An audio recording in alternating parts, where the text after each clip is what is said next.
Okay, sixth graders, homework practice problems for Thursday, April 3rd, numbers 2, 4, 6, 7, and 8. On number 2, you have to find the perimeter of the science center shown on the coordinate plane.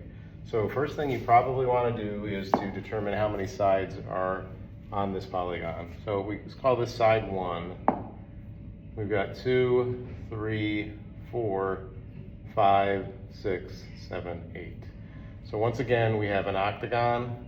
And the way you could do this, and it's not the only way, but it's one way, you could count the individual pieces, 1, 2, 3, 4, 5, so therefore the length of side 1 would be 5.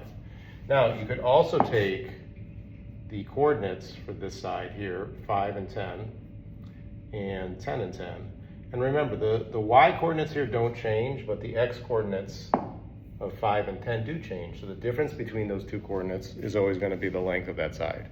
So you can either count each individual piece or find the difference on either the x or the y axis. Now, when it's a horizontal side, you're going to have differences in the x coordinates. If it's a vertical side, up and down, your y coordinates will be different.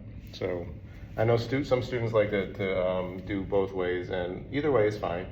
Bottom line is you have to have measurements for 8 sides, find the perimeter, add them together. Okay? Number 4, a rectangle has vertices h 3, 0, 3, 7, 6, 7, 6, 0. Use the coordinates to find the perimeter of the rectangle. Now, we could find the coordinates, again, just find the differences between the x and y's. So for instance, if you take a look here, point H and point I, the x's are the same, they're 3. But the difference between the y's would be 7. So that means side HI would be 7. All right, and then you're going to also have sides IJ and JK. And I'm not JKing. That's what else? What else do you have here? All right, so HI, IJ, JK, and then you'll have HK. Now you could just make your own little grid, and you only have to make 4 quadrants. Just make one quadrant, quadrant number 1. You could just do this in your workbooks, and the highest coordinate we have here is 7. So you could just make a small little grid here in your workbook and number it from 1 to 7, and then put the points. 3, 0 would be over 3, up 0. So 3, 0 would be here, and 3, 7 would be here. All right, and that's the makings of your rectangle. Obviously, 4 sets of ordered pairs is going to be a rectangle, okay? All right, so either way. Number 6, they're giving you the vertices of the polygon. So again, it's the same thing as number 4.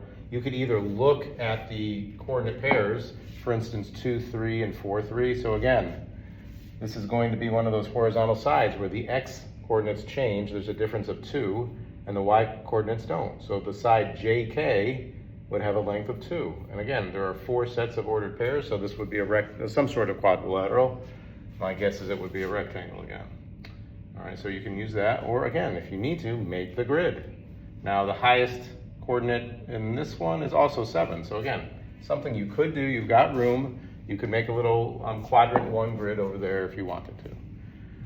All right, number 7, Ethan wants to open a pet store in a town mall, and is considering the 2 spaces shown. So we've got 2 spaces there. It looks like we have a rectangle and a trapezoid. On the map, 1 unit is equal to 1 foot. Space A has a monthly rental cost of $14.75 per square foot. Space B has a monthly rental cost of $14.50 per square foot. Ethan wants to pay the lower total monthly rental price. So it's not per foot that has to be lower, it has to be the total monthly price. Which location should he choose to rent? Now, if you need some help with this one, what you've got here is a trapezoid and a rectangle. So you've got 4 ordered pairs or 4 coordinates that will show you the corners of the rectangle. You've got 0, 0, you've got 20, 0, you've got 20, 16, you've got 0, 16. Use either the drawing of the rectangle or your knowledge of the coordinates to help you find the area. First thing you want to do is find the area of the rectangle, and you should know that's area equals base times height. And then you're going to do the same thing for the trapezoid. But remember, area is equal to 1/2 times the height times base 1 plus base 2. So take a look. Here's your height for the trapezoid. This could be your base 2. This could be your base 1. You've got to find the area of both of those first before you find the total cost. Once you find the area, you can multiply by the cost per foot, and then you can find the total cost. So I've given you all the steps. Figure it out. All right, and then number 8, draw and label a triangle on the coordinate plane that has an area of 20 square units. Okay? So you're given the area, you're given the grid, you come up with your own coordinates. You got to come up with your base and height. That's going to end up being 20 square units in the end. Okay? Alrighty then. We'll see you on Friday.